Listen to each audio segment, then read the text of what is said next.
Since the Industrial Revolution, the world has seen unprecedented intermingling between people on Earth. These connections are innumerable and can be seen all around us in our daily lives. From the air we breathe to the ground we stand on, virtually everything is connected in our shared human experience.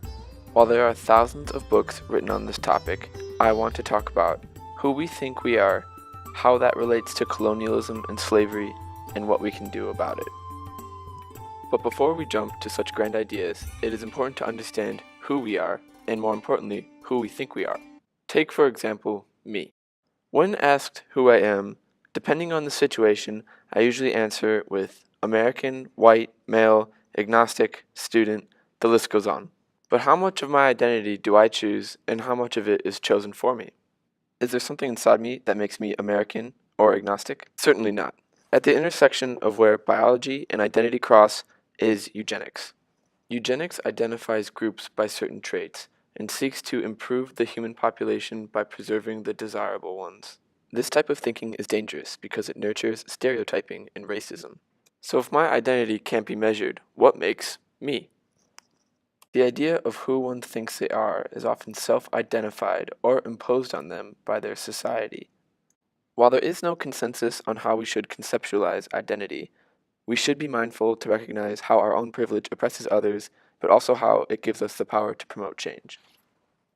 While having an identity helps people understand who I am and relate to me, there are some parts of it I am not proud of. I am an enabler for child labor, poor working conditions, and slavery. That's right, and before you say I'm a terrible person, you might realize that you are enabling those things too. Let's take a look across the Big Blue to Shenzhen, where the Foxconn manufacturing plant is. Foxconn is a large manufacturing company that makes electronic parts for companies like Apple. Many of us enjoy Apple products, and hell, I'm making this presentation on an Apple product. But this enjoyment comes at the expense of others. The working conditions are poor, with low wages, doing a monotonous task.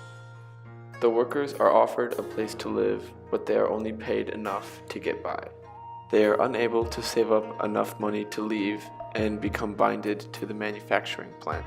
Foxconn controls most aspects of these people's lives, and the money never circulates outside of the manufacturing plant.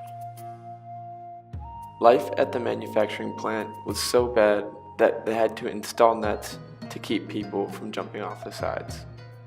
The workers have their identity determined by Foxconn, and in doing so, they are practicing a form of slavery.